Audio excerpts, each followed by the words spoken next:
La noticia del momento en Blue Radio.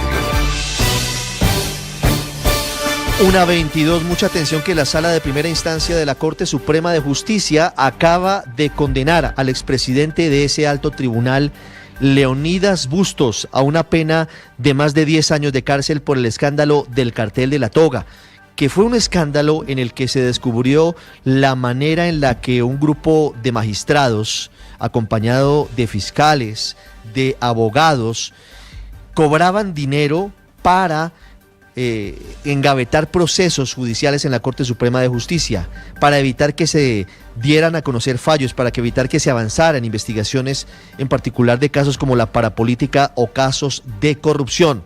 Le cobraban a los políticos, en particular muchos de ellos congresistas, gobernadores, es decir, altos funcionarios del Estado, gruesas sumas de dinero a cambio de engavetar procesos, a cambio de que no fueran condenados o a cambio de que sus investigaciones durmieran el juicio y el sueño de los justos. Uno de los casos más graves y el escándalo más serio que ha tenido la justicia colombiana en su historia, toda vez que, como lo estamos viendo en este momento, salpicó incluso a expresidentes de la Corte Suprema. No solamente a Leonidas Bustos, ya les voy a contar la historia de la condena, sino también a otros expresidentes de la Corte Suprema de Justicia como Camilo Tarquino y Francisco Javier Ricaurte. La Sala de Primera Instancia de la Corte Suprema, repito, acaba de declarar a José Leonidas Bustos Martínez como responsable de los delitos de cohecho y de concierto para delinquir y de otros delitos vinculados con esta condena, como les repito, a una pena de 123 meses y un día de prisión, inhabilitación para el ejercicio de derechos y funciones públicas por el mismo término y una multa de 133.783.000 pesos. Ha negado la Corte Suprema la suspensión condicional de la pena y la de casa por cárcel. Está expidiendo a esta hora, además, la Corte Suprema una orden de captura en contra de su expresidente José Leonidas Bustos para que cumpla la pena impuesta en Colombia y con el fin de que se formule de inmediato una circular roja a Interpol. Recuerden ustedes que Leonidas Bustos está en territorio canadiense desde hace años. No se tiene muy claro si está asilado o no en ese país, pero la Corte Suprema en este momento está pidiéndole a Interpol que expida una circular roja para que sea capturado Leonidas Bustos en cualquier parte del mundo y sea extraditado hacia el territorio colombiano. Adicionalmente a esto, está compulsando copias ante la Fiscalía, la Corte Suprema, para que se indague si hay posibilidad de que inicie un proceso de extinción de dominio en contra de los bienes de Leonidas Bustos.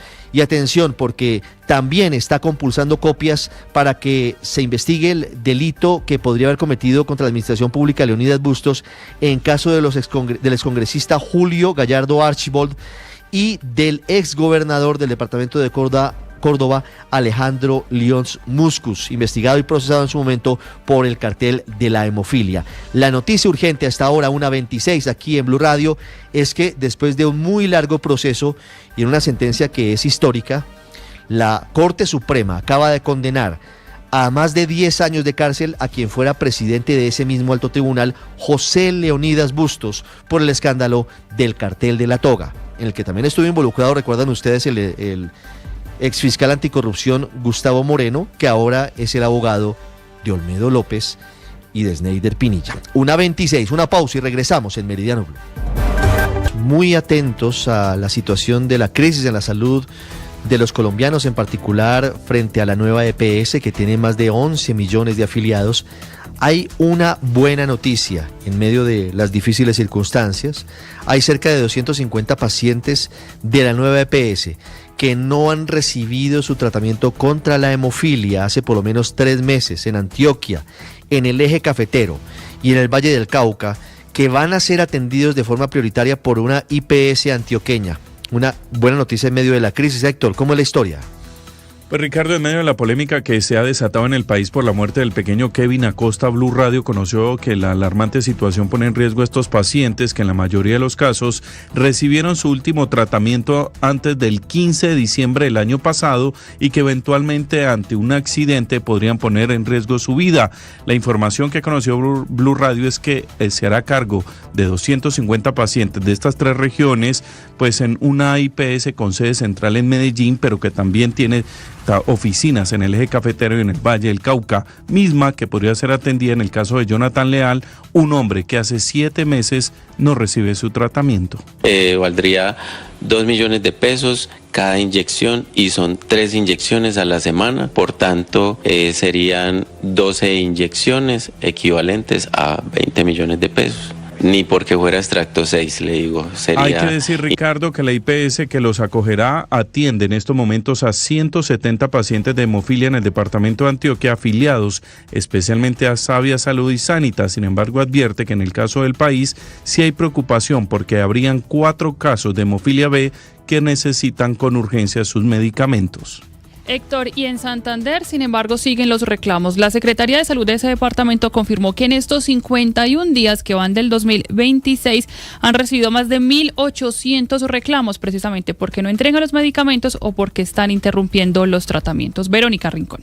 La Secretaría de Salud de Santander encendió las alertas ante el alto número de quejas relacionadas con la no entrega o la demora de dispensación de medicamentos en el departamento. Según el secretario de Salud departamental Edwin Prada, el 70% de las reclamaciones actuales en el sector corresponden a esta problemática. En lo corrido de 2026 se han registrado cerca de 1.800 quejas solo por estos motivos. Preocupa pues obviamente los de enfermedades huérfanas, los medicamentos de pacientes con enfermedades de alto costo, de patologías de cáncer. El funcionario indicó que en una reciente reunión con EPS y la Superintendencia de Salud, las entidades prestadoras se comprometieron a mejorar los procesos de entrega de medicamentos.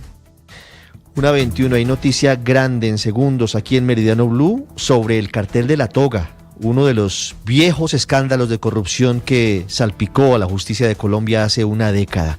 Antes, terminando este bloque de salud, vamos a el Atlántico, Ingrid de la Rosa, porque hay detalles de la sanción de la Procuraduría a un exgerente de hospital en Ponedera Atlántico. ¿Cuáles fueron los motivos de esta sanción? Una suspensión por 90 días, Ricardo, fue la que ordenó la Procuraduría en contra de Julio César de los Reyes Cabarcas, exgerente del Hospital de Ponedera Atlántico, como sanción disciplinaria por ordenar el embargo y la retención de recursos de una EPS sin tener competencia para adelantar este procedimiento. El ente de control informó que de los Reyes, quien fungió como gerente en el periodo entre 2020 y 2023, realizó un cobro coactivo desconociendo las normas, especialmente el principio que hace inembargables estos recursos. En el fallo emitido en segunda instancia, la Procuraduría dejó claro que las es decir, las empresas sociales del Estado como el hospital, no tienen habilidad o no están habilitadas para ejercer cobro coactivo, por lo que la falta del exfuncionario fue calificada como grave y la sanción fue convertida en salarios por cuanto él ya no ejerce la función pública.